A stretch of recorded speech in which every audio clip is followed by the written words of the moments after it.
Hello সবাইকে, welcome to Fiz and Tarus corner.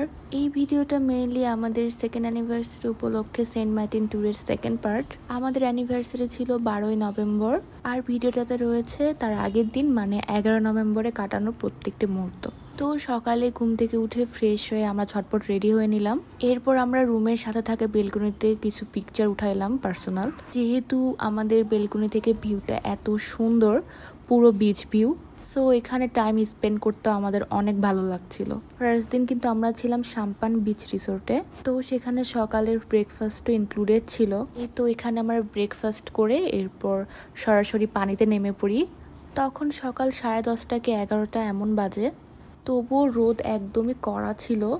আমার তো এই ফার্স্ট দিন পানিতে নেমেই সান ট্যান পড়ে গেছিল, কিন্তু পানি এত ঠান্ডা ছিল যে নেমে আমাদের আর উঠতে ইচ্ছা করছিল না। আমি তো সাঁতার কাটতে পারি না, তবুও আগায় যাচ্ছিলাম, আর পেছন থেকে আমার জ্যামা আমাকে ডাকছে যে কই যাও।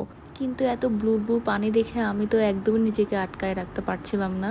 এরপর আমি বাচ্চাদের মতো পানি নিয়ে একটু খেলছিলাম, তারপর আমরা আবার কিছু পিকচার উঠাইলাম, ভিডিও করলাম। এরই মাঝে দেখি আমার জামাই বসে বসে কি যেন আঁকছে। তারপর আমি ভাবছি হয়তো বা আমার নাম আর ওর নাম লিখছে, কিন্তু যে দেখি সেই লিখে রাখছে রেইনবো, যেটা আমার নিকনেম ওর দেওয়া। ও বলে আমার নাকি রেইনবোর মতো 7টা কালার, 7 কালারের নাকি 7টা রূপ ধারণ করি আমি। এরপর আমার অনেক দিনের ইচ্ছা ছিল এভাবে হাত ধরে কোনো সমুদ্রের পাড়ে হারাই যাব দুজন। তাকে আমি বললাম আমার হাতটা ধরে সুন্দর করে রোমান্টিকভাবে একটু চলো আস্তে আস্তে দৌড়ায় যাই, পরে এটাকে আমি স্লোমো করে দিব বা সুন্দর একটা ভিডিও বানাবো। আর সে আমার হাত ধরে এমনভাবে টান দিয়ে দৌড় দিল, মনে হচ্ছিল যে আমরা দৌড় প্রতিযোগিতায় নেমেছি আর যে কোনো একজনকে উইনার হতে হবে। যাই হোক, আমার আনরোমান্টিক ব্যাটার কথা বাদই দিলাম। তারপর আমি এত সুন্দর ভিউ দেখে এত মুগ্ধ হয়ে গেলাম। আমরা কিন্তু ফার্স্টে আমাদের রিসোর্টের সামনে যে বিচটা ওখানেই ছিলাম, এরপর আস্তে আস্তে ডানে চলে এসেছি। মানে ধরেন ছেড়াদ্বীপ যাওয়ার যে রোডটা এদিকে আর কি, এদিকে একটু নিরিবিলি ছিল, আর পানির ঢেউ অনেক ছিল, আরও ব্লু কালার বেশি ছিল পানির। সো আমরা এদিকে চলে এসেছিলাম, আর এদিকে বাতাসও খুব হচ্ছিল। আর আমার জামাই তো ওখানে পানি দেখতে দেখতে হারাই গেছে। একটু পরে দেখি সে পানি থেকে কিছু ঝিনুক কুড়াচ্ছিল, এরপর অনেক সুন্দর সুন্দর ঝিনুক সে আমার জন্য নিয়ে এসেছে। আর আমি এখানে বসে বসে তার ভিডিও করছিলাম, আশেপাশের ভিউ দেখছিলাম। অ্যাকচুয়ালি আমরা এখানে দাঁড়ায় দাঁড়ায় বিচটা ফিল করার ট্রাই করতেছিলাম। এত সুন্দর বাতাস ছিল, আর পানি তো অনেক ঠান্ডা। আমি অনেক দূরেই বসেছিলাম, পরে পানি আস্তে আস্তে আমার পায়ের কাছে চলে এসেছিল। এরপর এখানে কিছু পিকচার উঠে আমরা চলে গেলাম রিসোর্টে, কেননা আমাদের চেক আউটের টাইম হয়ে গেছে আর আমরা অন্য রিসোর্টে এবার চলে যাব। এরপর আমরা তাড়াতাড়ি রেডি সেডি হয়ে সাম্পানের সাথে লাস্ট একটা পিকচার উঠে তাড়াতাড়ি আমরা আমাদের রিসোর্টে চলে গেলাম। আমাদের আজকের রিসোর্টের নাম ছিল কোরাল হেজ। এখানে আমাদের এক্সপিরিয়েন্স কেমন, আমি ভালো মন্দ যা ফিল করেছি এবং যা পেয়েছি সার্ভিস, আমি সেটা সম্পর্কে আপনাদের বিস্তারিত বলবো।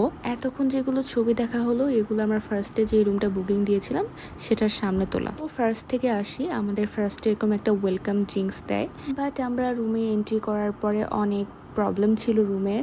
যেমন রুমটা তেমন একটা ক্লিন ছিল না, এরপর রুমের কাবাটগুলোতে তেলাপোকা ছিল, কিছু পোকাও ছিল মরে আছে। আর ওয়াশরুমের কথা নাই বলি, ওয়াশরুমটা অনেক নোংরা ছিল।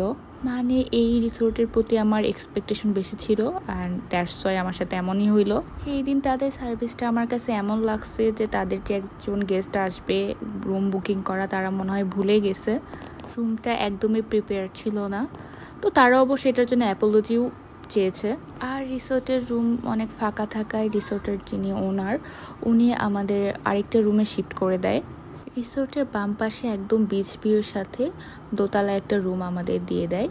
আমি এখন দেখাচ্ছি কোন রুমটা, এই তো এই রুমটা যেটা আমি অ্যারো চিহ্ন দিয়ে দেখাচ্ছি। আর এই রিসোর্টটা ছিল শিফট থেকে নেমে হাতের ডান পাশে। আমরা ফার্স্ট দিন বাম পাশে ছিলাম, সেটা ছিল সাম্পানে, আর ডান পাশে কোরাল হেজ এটাতে ছিলাম। এটার লোকেশনটা একদমই খুবই সুন্দর। তো এটার সামনেই এবং আরেকটু ডান পাশে গেলে সবাই এখানেই গোসল করে। এরপর ফ্রেশ হয়ে আমরা কিছু পিকচার উঠিয়ে পানিতে চলে গেলাম। অবশ্যই এখানে যাওয়ার সময় আমরা কোনো মোবাইল নিয়ে যাই নাই, সো সেখানে ক্যামেরাম্যান দিয়ে আমরা কিছু পিকচার উঠাই এবং আমাদের কিছু কোয়ালিটি টাইম স্পেন্ড করি। আগেই বলে নিই এগুলো সব ফটোগ্রাফারের দেওয়া পোজ। এরপর আমরা রুমে যেয়ে ফ্রেশ হয়ে লাঞ্চ করে তারপর একটু রেস্ট নিয়ে আমরা বিকালে বের হয়ে যাই। আমি ওর সাথে এইভাবে কিছুক্ষণ সাইকেলে ঘুরি। এরপর আমি নিজে নিজে একটু ট্রাই করি, যদিও আমি সাইকেল চালাইতে পারি না। সো নিজেকে একটু ব্যালেন্স করার ট্রাই করছিলাম, আর সে এটা দেখে অনেক মজা নিচ্ছিল আমার। এরপর সানসেট দেখার পালা। এখানে সানসেট দেখতে যে এত ভালো লাগে, যেটা বলে আসলে ভাষায় প্রকাশ করা যাবে না। এখানে এমন অনেক বাচ্চারা আছে যারা ঝিনুকের মালা, ব্রেসলেট এসব হাতে করে নিয়ে ঘুরে বেড়ায়, এবং কোনো কাপল দেখলে বা কোনো ভাইয়াদের দেখলে নিতে বলে আপুদের জন্য। আমাদেরও বলেছিল, তখন ক্লিপ নেওয়া হয় নাই, এবং ওদের থেকে একটা নিয়ে আমি হাতে পড়েছিলাম, সেটা নিয়েই ঘুরছিলাম। আর এই টাইমটা একদম one of the best time ছিল। এত সুন্দর বাতাস হচ্ছিল, আর পানির সাউন্ড এত সুন্দর আসছিল, খুবই ভালো লাগছিল। আর আমরা যখন গেছিলাম তখন অবরোধের জন্যে অনেক মানুষ যায় নাই, অনেক ফাঁকা ছিল জায়গা, ভিড় নাই। সো আমরা ঘুরে ফিরে আনন্দ করছি, মানে মজা করতে পারছি অনেক। তাছাড়া তো অনেক মানুষ থাকে, গিজ গিজ করে, যেটা কক্সবাজারে হয়, এরকম আর কি কোনো কিছু পাই নাই। সো আমাদের এটা অনেক ভালো লাগছে কাপল হিসাবে, বা নিজেদের টাইম দেওয়ার জন্যে, সে একা একা টাইম স্পেন্ড করার জন্য একদম পারফেক্ট টাইম ছিল এটা। এরপর সে সাইকেল নিয়ে ভাব নিচ্ছিল, আর আমি পাশ দিয়ে হেঁটে হেঁটে যাচ্ছিলাম, দুজনে একটু খুনসুটি করতে করতে হাঁটছিলাম। এরপর আমরা ডাব খেতে গেলাম, আর তখনই কতগুলো ছাগল এসে আমার জামাইয়ের আশেপাশে ঘুরছিল, আর সেও দেখি কত ভালোবেসে তাদের নারকেল খাওয়াচ্ছিল। ছাগল যে নারিকেল খায় আমি এটা অ্যাকচুয়ালি জানতামও না। তো আমার এটা দেখতে ভালোই লাগছিল, আমি এটার ফুটেজ নিয়ে রেখেছিলাম। আর এই জায়গাগুলো আমাদের রিসোর্ট থেকে একদমই কাছে ছিল, 5 থেকে 10 মিনিট লাগে।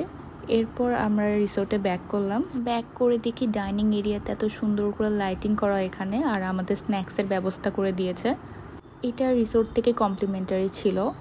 আমরা হালকা পাতলা খাওয়া দাওয়া করার পরে আবার দুজন মিলে হাঁটতে বেরিয়েছিলাম। একদম শিপ যেখান থেকে ছাড়ে আমরা তত দূর হেঁটে গিয়েছিলাম, দেখছিলাম যে হাঁটার দূরত্ব কতটুকু। এরপর হাঁটতে হাঁটতে এত সুন্দর একটা রিসোর্ট চোখে পড়ে, দূর থেকে দেখা যাচ্ছিল এটার লাইটিং। তো আমরা কাছে যেয়ে দেখি এটার কাজ এখনও শেষ হয় নাই। এরপর আমরা হাঁটতে হাঁটতে বিচে চলে গেলাম। এই বিচটার নাম কি জানি ছিল আমার অ্যাকচুয়ালি এখন মনে পড়ছে না, বাট শিপ যেখান থেকে ছাড়ে তার পাশেই এটা। আর সেদিন আবহাওয়া একটু খারাপ ছিল, পানিও অনেক উত্তাল ছিল, অনেক বাতাস হচ্ছিল চারপাশে। আর আমার লাট সাহেব সেখানে যে কয়েকটা পিচ্চিকে পেয়ে গেল, তারা তো জোর করে তার হাত পা টিপেই দিবে, সে না নিলেও দিবে, তো কি আর করার, সেও মজা নিয়ে নিচ্ছিল। এই তো এরপর ব্যাক করার সময় আমাদের পা আর নড়ছিল না, খুব পা ব্যথা করছিল। তো আমরা দেখি যে এখানে এমন ভ্যান আছে যেটা অটো ভ্যান। আমি অনেক ছোটোবেলায় এরকম ভ্যানে উঠেছি, যেখানে এভাবে বসে বসে পা ঝুলাইয়ে ঝুলাইয়ে যাওয়া যায়। তো আমরা এভাবে যাচ্ছিলাম, আমাদের রিসোর্ট পর্যন্ত নামাই দিয়ে আসছে। অনেক দিন পর উঠে অনেক ছোটোবেলার কথা মনে পড়ে গেছে, মজা করেছি আমরা দুজন, অনেক হাসাহাসি করেছি। এরপর রিসোর্টে যেয়ে দেখি যে সেখানে মাছের বারবিকিউ চলছে, আর এখানে আমাদের প্যাকেজিংয়ে ডিনারও নেওয়া ছিল।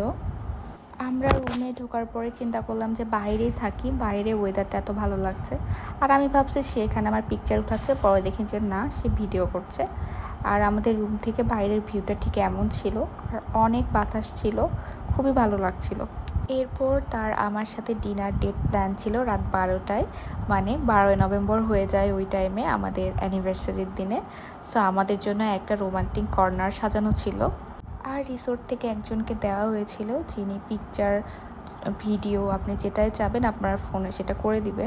তো তিনি এমনই ভিডিও করেছেন যে উনি বসার পরে একটু হাত ধরতে বলেছেন, আমরা হাত ধরার আগেই উনি ভিডিও স্টপ করে দিয়েছে।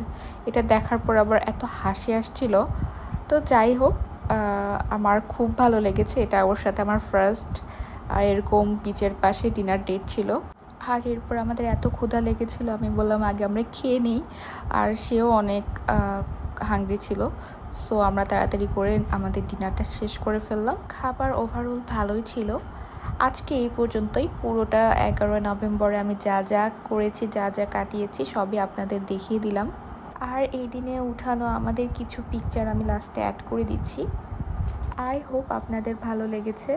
আর যদি ভিডিওটি ভালো লেগে থাকে তাহলে অবশ্যই লাইক দিতে ভুলবেন না, এবং ইউটিউবে দেখে থাকলে অবশ্যই আমাদের চ্যানেলে সাবস্ক্রাইব করবেন। আর যদি আপনি ফেসবুক থেকে দেখে থাকেন তাহলে অবশ্যই ফেসবুক পেজে একটা লাইক দিয়ে রাখবেন। আমরা দুজনই যেহেতু ভ্রমণপ্রিয় মানুষ, আমরা যখনই সময় পাই আমরা দুজনই ঘোরাঘুরি করতে খুব পছন্দ করি, আর সেই মোমেন্টগুলো আমি শেয়ার করতে আরও বেশি পছন্দ করি। তো আজকে এই পর্যন্তই। ভালো থাকবেন, সুস্থ থাকবেন। আল্লাহ হাফিজ।